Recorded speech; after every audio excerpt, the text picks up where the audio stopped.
Guys, narito pong muli nating tunghayan at panoorin tong muli si Supergirl. At siya po ngayon ay papaalis na.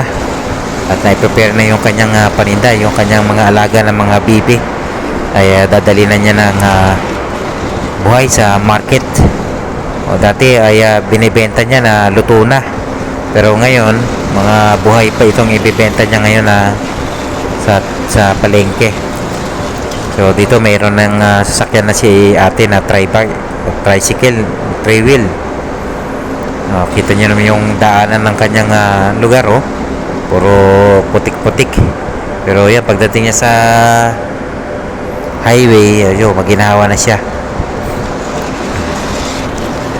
Yan, dire-diretso na siya, papunta na siya sa palengke.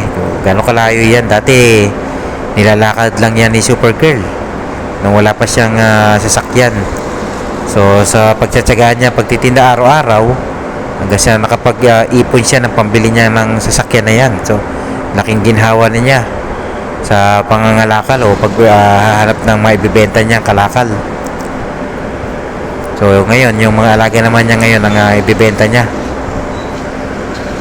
Ito, nandito na siya sa kanyang destinasyon. So biyasang-biyasa natin si Supergirl sa pagmamaneho ng kanyang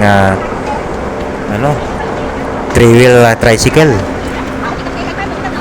Yan nga po, meron ng kagad na mga mamimili. Mas mabenta yata itong ganitong buhay pa kaysa yung pinirito niya dati. So parang hindi nakaubos yata si ate doon. Pero dito ay tingnan nyo naman, ang dami kagad na namimili, oh. Press na press yung kanyang mga paninda, buhay na buhay pa kumpara sa pinirito niya dati. Siguradong malulusog at matataba itong alaga niya kasi magaling mag-alaga itong si Supergirl sa kanyang mga hayop, eh. Ito mo, oh. Ang likot nitong isang bibi nito sa pagtimbang.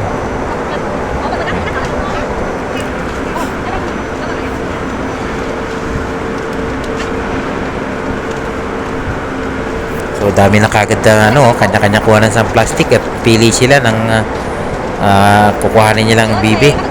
Nabibili nila.